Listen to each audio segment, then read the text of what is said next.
Selamat siang kembali rekan-rekan tamu undangan yang terhormat. Selamat datang di acara Bahana Sekuritas The Extraordinary Corporate Access dengan PT Barito Renewables Energy Tbk dan Holding Company of Gobel Group. Topik kedua pada acara hari ini adalah Gobel Group Transformation yang akan dibawakan oleh Bapak Hiramsyah S. Thaib selaku Presiden Director and Group CEO Holding Company of Gobel Group. Saya akan membacakan sekilas CV dari Bapak Hiramsyah. Bapak Hiramsyah S. Thaib saat ini menjabat sebagai Presiden Director dan CEO Holding Company of Gobel Group. Memimpin kemajuan Gobel Group yang bekerja sama dengan industri global seperti Panasonic, Satake, Chateraise, dan lainnya di berbagai sektor bisnis, termasuk makanan dan pelayanan, kesehatan, manufaktur, properti, serta penjualan dan pelayanan. Sebelumnya Pak Hiramsyah pun pernah memimpin percepatan pengembangan destinasi pariwisata prioritas di Kementerian Pariwisata di tahun 2016 sampai dengan 2019, Komisaris dari PT TRG Investama, Presiden Direktur di PT Trans Kalimantan Economic Zone, PT Bakriland Development Tbk, dan berbagai pengalaman beliau yang tentunya luar biasa. Di bawah kepemimpinannya, PT Bakriland Development berkembang pesat, meningkatkan aset dari 2 triliun rupiah menjadi 18 triliun rupiah dalam 5 tahun, serta meraih berbagai penghargaan nasional dan internasional. Bapak Hiramsyah juga aktif di organisasi seperti Chairperson of Supporting Facilities and Services Indonesian Chamber of Commerce and Industry atau KADIN, dan juga Board of Advisor Real Estate Indonesia atau REI, dan lainnya. Baik, kepada seluruh rekan-rekan tamu undangan yang terhormat, saya mengingatkan jika terdapat diskusi secara langsung dengan Bapak Hiramsyah, kami persilakan untuk raise hand pada saat Q&A sesi berlangsung, atau langsung dapat di-scan di QR masing-masing meja Bapak dan Ibu untuk diarahkan ke Slido. Tanpa berlama-lama lagi, marilah kita sambut Bapak Hiramsyah S. Thaib. Waktu dan tempat kami persilakan. Assalamualaikum warahmatullahi wabarakatuh. Good afternoon, selamat siang, ohayo gozaimasu, ibu bapak semua yang saya hormati, Bapak Reza, Pak Tulus Nababan dari Bahana Sekuritas dan Bahana Holding, Ibu Merly, ya Pak Herman tadi dari brand, Bapak Ibu semua yang saya hormati, yang berkenan meluangkan waktunya hadir pada kesempatan yang sangat baik hari ini. Tadi saya sampaikan ke Pak Reza sama Pak Tulus, tempat ini buat saya mempunyai kenangan panjang Pak. Karena pertama saya mantan bankers Bank Niaga tahun 89 sampai dengan 97. Kemudian pernah berkantor di sini tahun 94, jadi 30 tahun yang lalu. Pertama kali gedung ini selesai dibangun, zamannya almarhum Bapak Robi Johan sebagai direktur utama, dan saya merayakan ulang tahun ke-50 12 tahun yang lalu persis di ruangan ini ya, tahun 2012 pada saat saya menjadi CEO dari Bakriland. Jadi setelah saya 9 tahun di Bank Niaga, saya 17 tahun di Bakri, kemudian setahun di tempatnya TRG Investama, Pak Trenggono yang sekarang menjadi Menteri KKP, kebetulan teman seangkatan di TB81, dan kemudian alhamdulillah sudah 4 tahun menjadi grup CEO dari Gobel Group dan juga CEO di beberapa anak perusahaan. Izin untuk saya berbagi sedikit cerita mengenai Gobel Group's transformation, karena Gobel Group ini mungkin belum terlalu dikenal di financial sectors, apalagi di capital market. Saya sendiri juga mohon maaf udah 12 tahun off dari capital market Pak, sejak 2012 gitu ya. Dan sekarang pelan-pelan kelihatannya mungkin masuk lagi ke financial sectors dan capital market, karena memang pertumbuhan Gobel yang alhamdulillah cukup pesat dan mau nggak mau sudah mulai membutuhkan dukungan lebih besar dari financial sectors dan juga soon capital market ya.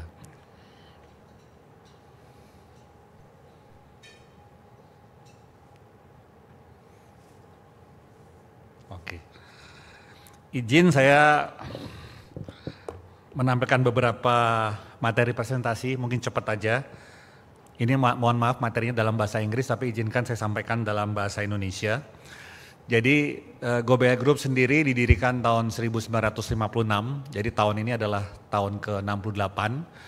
Praktis sudah generasi kedua, ya, pada waktu didirikan tahun 56 oleh almarhum Bapak Tayyip Muhammad Gobel, kemudian Bapak Rahmat Gobel yang mungkin lebih dikenal, dan dalam proses untuk transformasi ke generasi ketiga, putra dari Bapak Rahmat Gobel.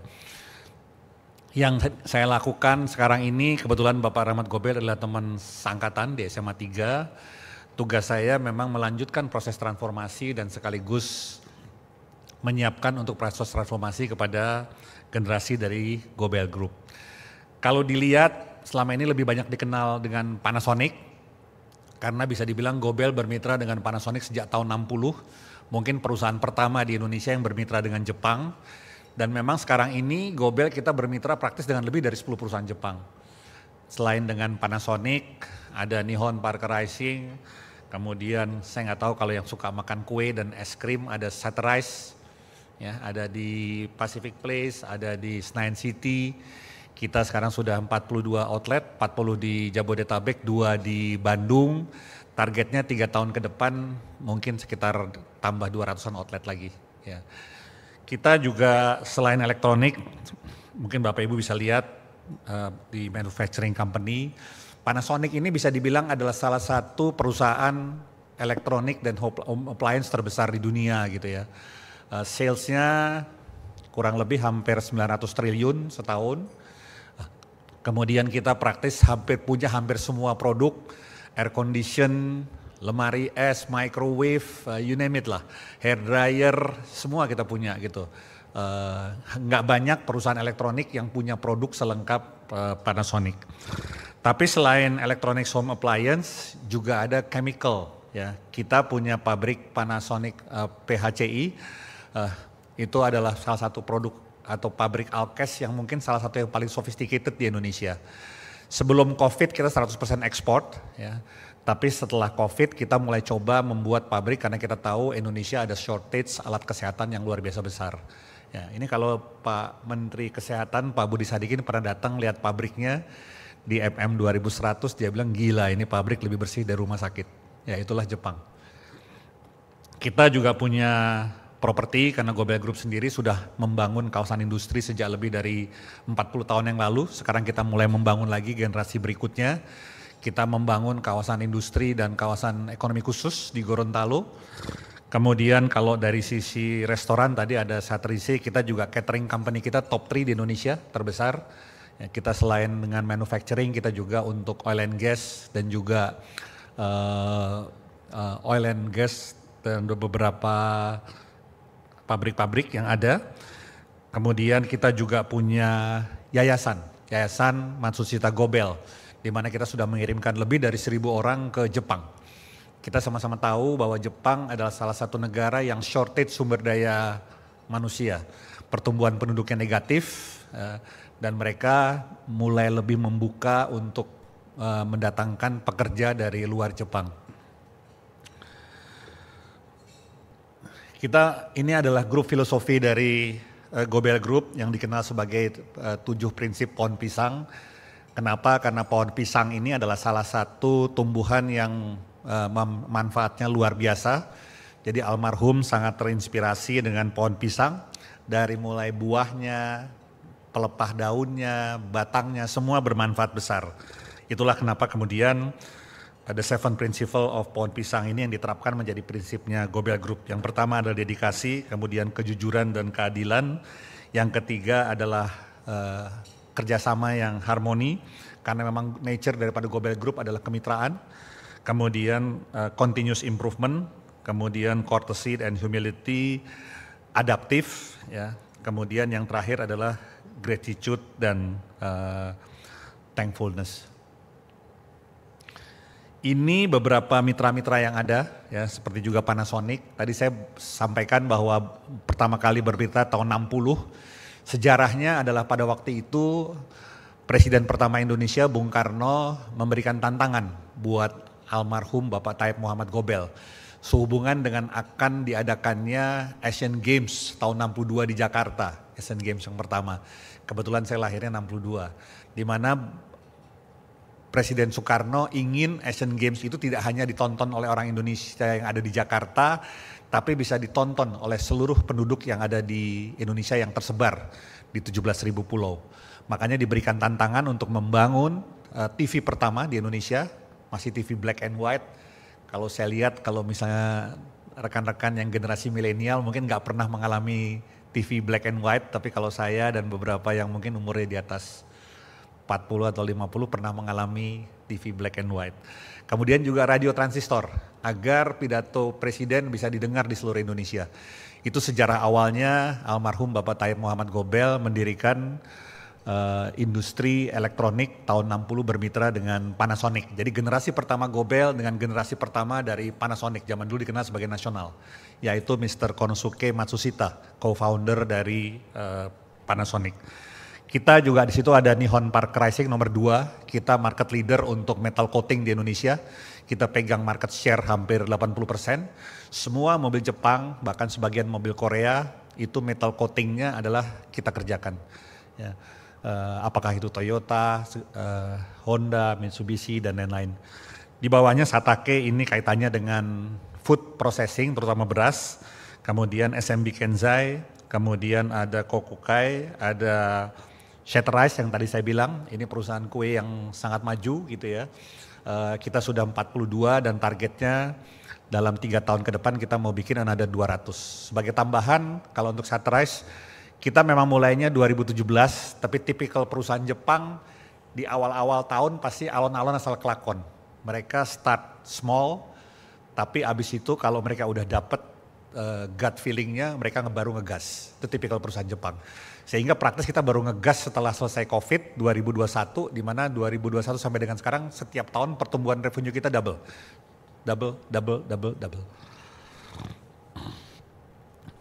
Mitra-mitra kita yang lain juga kita lagi membangun proving ground, itu KPBU, itu adalah testing car facility di Bekasi. Kita bermitra dengan pemain otomotif terbesar di dunia, Toyota Motor Corporation, melalui salah satu line arm trading company-nya, Toyota Suso Corporation. Ini full financing dari Jepang, kita dapat full support 100% financing dari JBIC, Japan Banking Incorporated, dan MUFG. Kita sama-sama tahu kalau bicara financing, cost of fund nggak ada yang ngalahin Jepang, Pak. Ya, MRT kita aja untuk yang next stage dari Bundaran HI sampai ke kota itu bunganya 0,1%. Jadi kalau bicara cost of fund udah nggak ada yang ngalahin Jepang, susah lah. Nah, itu kita bersyukur. Kemudian kita juga lagi mengembangkan Smart City. Ya, sekarang sudah masuk proyek ketiga. Yang pertama di Savasa di Delta Mas. Delta Mas juga joint venture antara Puri Delta Lestari 50% Sojitsu dan 50% Sinar Mas Land. Kita sedang mengembangkan proyek ketiga di Sentul City, saya nggak tahu ada yang familiar dengan Ion Mall Sentul City. Itu kalau lihat ada apartment tower di situ, super block, itu kita bermitra dengan Sumitomo, dengan Hankyu Hansich dan Sentul City sendiri. Sumitomo merupakan salah satu dari The Seven Samurai yang orang sering kenal, ya biasanya Mitsubishi number 1, kemudian ada Itochu, Sumitomo, Marubeni, Sojitsu, Toyota Suso Corporation, sama satu lagi saya lupa. Ya. Ini sedikit profil mengenai Panasonic, ya tadi saya sampaikan, ya, dan mulai masuk ke bisnis model yang baru, di mana kalau selama ini jualnya hanya pretelan gitu ya, kita beli AC, kita beli kulkas, kita beli washing machine, kita beli microwave dan lain-lain. Tapi sekarang kita mulai masuk ke smart dan green property, di mana yang mulai dibangun dan dijual itu adalah semi furnished dan fully furnished. Semua terintegrasi dengan aplikasi smartphone. Kita bisa ngidupin AC dari smartphone, kita bisa buka kunci rumah dari smartphone. Kita on the way pulang 15 menit mau sampai rumah kita ngidupin AC dari handphone kita. Ya, itu yang sedang kita kerjakan sekarang. Dan bangunannya sendiri juga mengadopsi Green Building Standard yang mendapatkan sertifikasi untuk Gold Standard.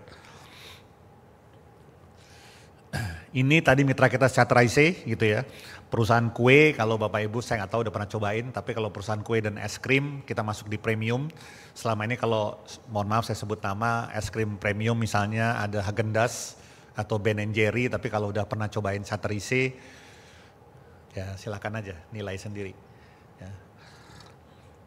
Kemudian Sumitomo Corporation di kanan, kalau tadi kaitannya dengan old power plant, sampai dengan hari ini Jawa itu, kalau mohon izin ya Bu Merly, Pak Herman, rasanya seingat saya 20 atau 25% pembangkit batu baranya itu masih owned and operate by Sumitomo. Ya, tapi mereka juga sesuai dengan prinsip net zero emission dan carbon trading juga menjadi program utama Jepang.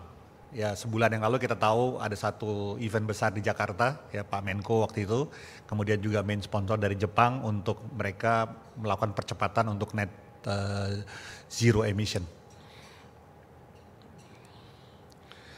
Ini pabrik kita yang di PMI, ya, kalau teman-teman mungkin cukup familiar, kita di Cawang itu dulu adalah awal-awal pabrik kita pertama, tapi sekarang pabrik kita sudah tersebar, ada di Jalan Raya Bogor, itu yang paling besar 30 hektar, ada yang di Cibitung, Cilengsi, dan di Pasuruan. Ya, kita sama-sama tahu kalau Jepang itu sangat sophisticated dari sisi tata kelola, dari sisi good governance, yang sangat bersih, standarnya luar biasa. Saya yang sangat terkagum-kagum karena praktis 2 tahun terakhir saya sebulan sekali ke Jepang Bapak Ibu, karena mitra-mitra Jepang, benar-benar sebulan sekali ke Jepang. Kalau kita datang ke Ginza, itu amazingnya itu adalah begitu bersih, jangankan puntung rokok, abu rokok aja nggak ada, tapi hebatnya tidak ada satupun tong sampah. Ya, jadi orang Jepang itu apalagi kalau di Tokyo udah kebiasaan kerjanya ngantongin sampah. Kalau perokok mereka hanya boleh merokok di tempat-tempat tertentu dan pasti mereka bawa asbak mereka sendiri. Jadi orang Jepang sudah sampai satu level, mereka bukan lagi nggak boleh buang sampah sembarangan, tapi mereka tidak boleh bikin sampah. Mereka hanya boleh nyampah di rumah mereka. Saya 4 bulan yang lalu datang ke Harry Potter yang baru, ya kira-kira 30 menit dari Tokyo. Lebih gila lagi saya datang ke toiletnya, nggak ada tong sampah. Karena mereka semua udah paperless. Jadi di Jepang itu sekarang paling susah nyari tong sampah. Sudah sampai segitu level mereka gitu lagi, bukan lagi hanya tidak boleh membuang sampah sembarangan, tapi nggak boleh bikin sampah. Ini saya cepat aja ya mengenai tadi, kita juga Panasonic Global Life Solution, kita juga ada yang Panasonic baterai kita di Indonesia 95% ekspor, hanya 5% domestik, makanya kalau nyari batu baterai Panasonic gampang-gampang susah. Karena pabrik baterai Panasonic yang ada di Indonesia itu merupakan salah satu yang terbesar di dunia. Kita ekspor ke 80 negara. Buat teman-teman yang sekarang lagi hits dengan mobil listrik, pabrik pertamanya Tesla di Nevada, the first Tesla Gigafactory yang buat baterai listriknya adalah Panasonic. Googling aja, Tesla, Nevada Gigafactory itu pasti Panasonic. Ya, kemudian mitra Toyota untuk mobil listrik juga Panasonic. Kemudian mitra Honda untuk motor listrik juga Panasonic. Kita bisa dibilang salah satu yang paling ahli untuk baterai kendaraan listrik. Ya, apakah di sini maupun di luar. Ini tadi adalah mitra-mitra kita, listnya gitu ya. Ada PHC tadi saya bilang device alat kesehatan. Ini yang saya cepat aja mungkin 10 menit kita masuk kepada yang disebut sebagai Global Group Business Transformation. Seperti juga konglomerasi pada umumnya yang sering terjadi karena saya 17 tahun di Bakri Group, ya mungkin kalau buat teman-teman di Capital Market sudah sangat dikenal dengan Bakri Group. Saya di Bakri dari 97 membantu banyak sekali proses restrukturisasinya kelompok usaha Bakri sampai dengan 2014. Selalu yang sering terjadi dan tidak mudah untuk bisa dioptimalisasi adalah yang disebut sebagai sinergi group. Ini yang sekarang kemudian pelan-pelan sedang dikerjakan di Gobel Group, bagaimana bisa melakukan integrasi bisnis model, kemudian melakukan integrasi dari struktur organisasi, terutama ini kaitannya dengan produktivitas dan efisiensi untuk cost down, kemudian juga yang tidak kalah pentingnya adalah digital transformation. Sisi lain yang sama juga tadi disampaikan oleh teman-teman dari Bu Merly segala macam, saya zamannya di Bakri 17 tahun, kita walaupun saya bankers, kita terbiasa kalau kita bicara growth strategy selalu 2, organic dan anorganic. M&A-nya harus jalan. Nah, Gobel ini tipikal perusahaan Jepang, very conservative. M&A-nya belum terlalu jalan. Nah, harapannya ini sekarang kita mulai jalankan yang disebut sebagai inorganic strategy dengan M&A. Kebetulan kita juga dan alhamdulillah mendapatkan full support dari mitra-mitra kita dari Jepang.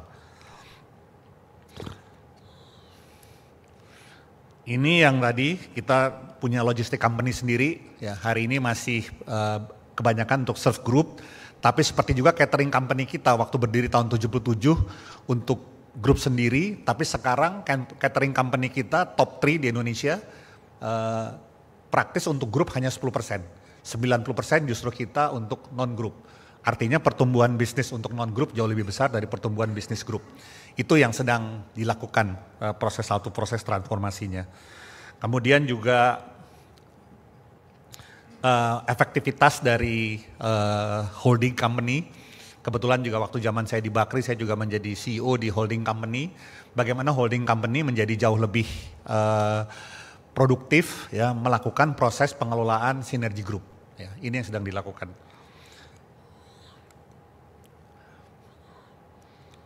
Ini adalah tadi sebagian dari proses bisnis transformation-nya, selain organik juga kita anorganik. Sedikit clue misalnya kalau kita bicara catering company kita, sama juga kita mulai mapping secara menyeluruh ekosistem yang ada di dalam industri food and beverage kita. Salah satu industri yang akan booming in the next 5 years from now, mungkin teman-teman kita bisa ngobrol lagi 1, 2, 3 tahun dari sekarang itu adalah yang orang kenal sebagai RTE dan RTC. Ready to eat dan ready to cook. Ya, apalagi terutama 88% dari populasinya orang Indonesia adalah generasi muda, XYZ dan milenial. Mereka tidak seperti generasi saya, generasi baby boomers yang masih suka masak. Mereka makanya kenapa GoFood, GoSend dan lain-lain itu booming karena memang generasinya sangat berbeda untuk para generasi milenial. Nah, RTC dan RTE, ready to cook dan ready to eat, itu yang juga akan booming. Seperti yang sudah terjadi di negara-negara maju, Jepang, Amerika, dan lain-lain. Ini sedikit clue, tapi ini sebenarnya udah lewat ya. Kita selama ini praktis, kalau di tempat yang lama, gearing ratio kita hampir kecil sekali, karena bank loan kita hampir nggak ada. Kita selama ini berbisnis dengan equity dan support dari partner. Jadi memang pertama kali kita ikut KPBU, Public Private Partnership Project, 3 tahun yang lalu, kita ikut SLIK, bingung orang OJK-nya, karena data kita nggak keluar, karena kita nggak ada bank loan. Jadi saya bilang ada yang salah nih di SLIK kita, kalau orang cuman punya duit cash masa nggak bisa keluar recommendation-nya. Itu yang terjadi 3 tahun yang lalu. Begitu kita apply untuk SLIK, karena kita nggak punya bank loan, data kita nggak ada. Ya. Sekarang bank loan kita yang paling besar itu justru dari JBIC sama MUFG, kurang lebih 1,5 triliun dari Jepang. Tenornya 10 tahun untuk project KPBU kita di Proving Ground Bekasi, bermitra dengan Toyota Motor Corporation dan Astra International. Dan tadi tahapan berikutnya adalah bonds dan kemudian pasti IPO. Ya mungkin kita lewat nanti. Saya bilang window, kalau pengalaman saya juga terutama di Bakri pada waktu itu, kalau kita mau IPO ya Bu ya, pasti kita lihat 2 hal. Pertama kesiapan internal, tapi kita juga harus paham window opportunity, kesiapan pasar. Kalau pasarnya nggak siap, kita mau 100% siap juga dipaksa nggak bisa. Dan alhamdulillah 17-18 September next week, harusnya semua sudah sepakat bahwa Fed first time akan turunkan tingkat suku bunga, either 25 atau 50 basis point. Dan tahun ini akan ada 3 kali lagi sidang Fed, September, November, dan Desember. Ada probability bahwa Fed mungkin akan turunkan sampai dengan 100 atau 125 basis point. Artinya rezim tingkat suku bunga tinggi sudah mulai ditinggalkan, hanya soal waktu tingkat suku bunga akan turun. Walaupun ada possibility yang disebut oleh profesor dari NYU, trend. Turun, bertahan, dia naik lagi sedikit, drop lagi, baru naik lagi. Ya kebetulan karena salah satu kerjaan saya adalah revitalisasi dan restructuring dari zaman di Bank Niaga maupun di Bakri, cukup memahami yang namanya Takto tahun 90, krisis pertama, memahami Krismon tahun 98, memahami Global Financial Crisis tahun 2008, karena kebetulan saya CEO Bakriland. Setiap 3 bulan sekali saya ke New York, sebulan sekali ke Singapura, Hong Kong untuk ketemu dengan para global investor. Sehingga lumayan paham apa ekspektasi mereka kepada kita. Dan Indonesia hari ini sebenarnya masuk primadona. Jepang sendiri menetapkan Indonesia sebagai top 5 negara tujuan investasi mereka. Ya, number 1 itu India, nomor 2 itu Vietnam, tapi Vietnam no size.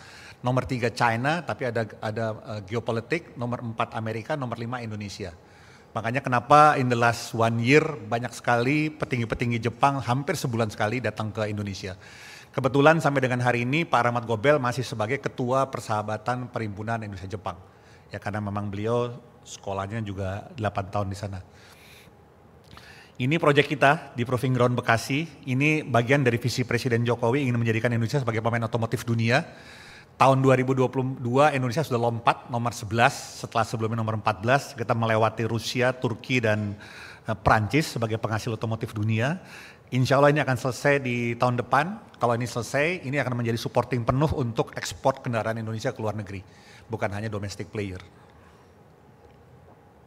Ini sedikit profilnya, ini adalah KPBU atau Public Private Partnerships, kemitraan Indonesia Jepang, Gobel Group sebagai lead konsorsium, mitra kita Toyota Motor Corporation dan Astra International, full financing dari Jepang, dari JBIC dan MUFG. Ini sedikit facility-nya, ya nanti termasuk mobil listrik semua akan dites di sini. Ya. Kemudian ini adalah proyek kita yang sedang berjalan. Di Oktober kita akan start konstruksi, tahun depan insya Allah akan udah launching pertama. Ini adalah Smart Green Super Block. Ini mungkin adalah skydeck pertama di Indonesia dan skydeck kedua di Southeast Asia setelah Marina Bay Sands Singapura. Ya. Ini kita kemitraannya adalah dengan Sumitomo, kemudian dengan Hankyu Hanshin, itu perusahaan properti salah satu top 5 perusahaan properti besar di Jepang, Osaka base, Panasonic juga Osaka base sama dengan kita. Saya nggak tahu tapi teman-teman mungkin cukup paham, Hankyu Hanshin kira-kira 1,5 tahun yang lalu mereka membeli majority shares dari Central Park, dari Agung Podomoro, yang dengan nilai transaksi 4,7 triliun. Ya, mereka sekarang menjadi sangat agresif. Jepang ini 2 tahun terakhir sangat agresif untuk kembali masuk ke Indonesia.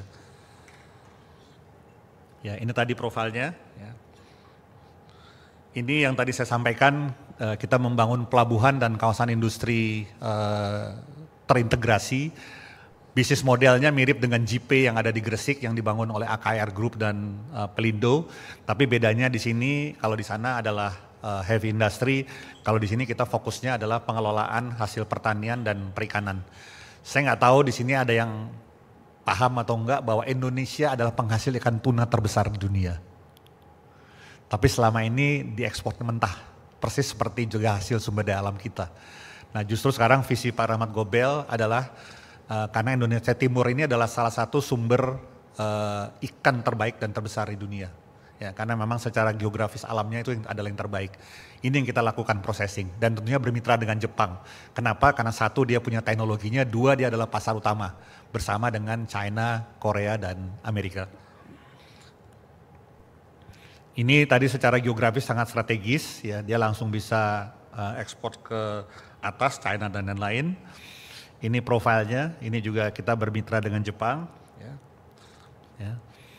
Ya, ini tadi kaitannya dengan pengolahan hasil pertanian dan perikanan. Kalau tadi dari brand bicara green energy dan bagian dari sustainable energy, ketahanan energi dan kita balik lagi tadi kita bicara ketahanan pangan. Salah satu isu besar umat manusia 10-20 tahun ke depan itu adalah food security. Ya, kita udah ya mohon maaf harus import beras, import ini yang makan devisa kita berapa setiap tahun. Ya, ini tadi profil dari GDSK, catering company kita yang top 3. Wisma Atlet yang menampung orang yang terkena COVID tahun 2020 itu cateringnya kita. Karena praktis sebelum COVID pun standar kita udah melebihi COVID. Kita sebelum orang Jepang itu sebelum COVID pun udah biasa pakai masker. Kita kalau biasa ke Jepang sebelum COVID pun ke naik MRT, subway dan lain-lain mereka udah biasa pakai masker. Jadi standar mereka memang jauh lebih tinggi. Makanya waktu pertama kali kejadian COVID, Wisma Atlet dikonversi menjadi untuk tempat pengobatan yang termasuk yang paling siap untuk mengelola cateringnya adalah kita. Karena memang standar kita, karena terbiasa bermitra dengan Jepang, ya tadi siap untuk standar itu. Ini dulu 60 tahun kemitraan kita dengan Panasonic, ya tahun itu kira-kira tahun 2020, ya 4 tahun yang lalu. Di situ kalau dilihat ada 2 gambar di dalam, gambar pohon pisang dan gambar mata air. Mata air itu adalah filosofi dari Panasonic. Ya, ya terima kasih. Pas 30 menit untuk paparannya. Semoga bisa memberikan pencerahan dan tadi saya sampaikan kalau ditanya kapan IPO segala macam ya bertahap. Mungkin kita akan dulu paralel untuk bank loan, tapi kita juga lagi persiapan untuk issue bonds gitu ya, sambil mempersiapkan untuk kita IPO mungkin 2 tahun lagi dari sekarang. Tapi kita mulai pelan-pelan mengenalkan diri ke pasar financial sectors dan capital market. Sekali lagi terima kasih, semoga bermanfaat. Wassalamualaikum warahmatullahi wabarakatuh.